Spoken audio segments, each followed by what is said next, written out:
Welcome to the new Camtasia Studio. We encourage you to watch and play with this Getting Started project video to learn some of the most important concepts of using the editor.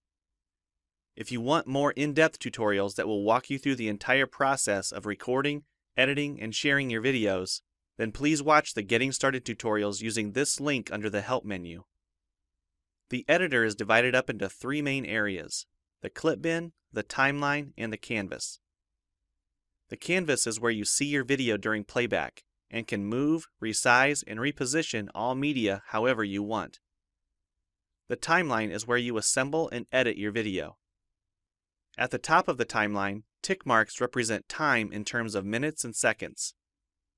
When building a video, you'll work in a horizontal manner, beginning from the left and moving sequentially through time toward the right. The tracks are layered on top of each other, so media you add on higher tracks is viewed on top of media on lower tracks in the canvas. For example, this callout is placed on top of the video track on the timeline, and therefore is on top of the screen video on the canvas. If I drag the video track on top of the callout on the timeline, the callout is now hidden behind the video on the canvas. Use the zoom slider to magnify the view of the timeline. This is very helpful when making precise cuts and selections, like removing ums in your audio.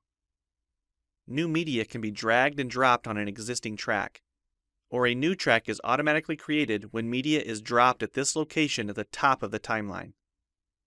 To change the position of a clip on the timeline, just drag it. To change the duration of a clip, drag the edges in either direction. An important part of the timeline is the playhead. To view your video, click play. Notice how the video and the timeline's playhead stay in sync.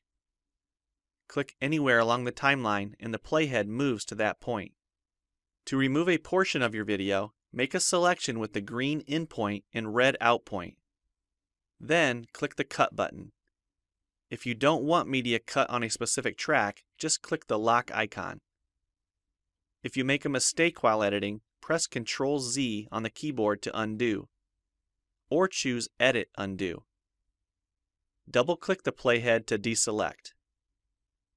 Next, we'll look at the clip bin in the library. The clip bin holds recordings, audio files, images, and title slides being used in the project you're currently working on.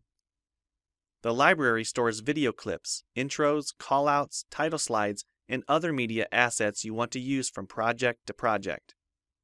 It is pre-populated with professional content you can use in your videos. You can download more media from our website by clicking this link.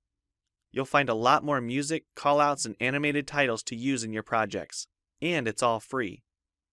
Once you find something you like this callout for example, just drag it to a track on the timeline and resize and reposition it as needed. Double-click the callout on the canvas to open the Callouts tab and edit the text, or change any of the text properties like color or size. You can find a number of other callouts to use in your projects by expanding this Shapes menu. You've probably noticed the video zooming in and out at times, for example here when it's zooming into the timeline. To learn more about adding and customizing zoom and pan animations to your video, check out the other Getting Started tutorials on our website. We've talked about some of the tabs already, but be sure to explore the others for adding and editing special effects.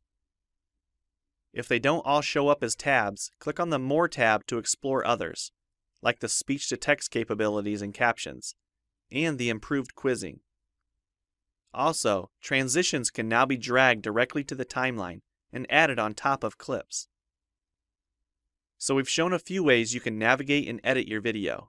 But how do you get content into your video? To make a new screen recording, click the Record the Screen button.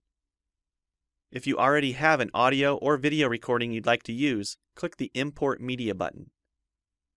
When you're done with your video project, you'll need to click the Produce and Share button to create a shareable video. Expand this menu to see a variety of presets.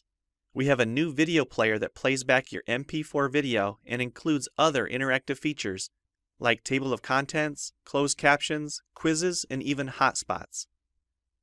These features are available when hosting your video on TechSmithScreencast.com or the video and player on your own web server. This player provides playback on multiple devices with just one video, whether it's a phone, tablet, laptop, or desktop computer. Well, it's time for you to try Camtasia Studio for yourself using the content on the timeline, or better yet, create your own. We have lots of free tutorials on our website, and I recommend you begin with the Getting Started series. Also, the help file inside Camtasia Studio tells you how to use each of the Camtasia Studio features and applications.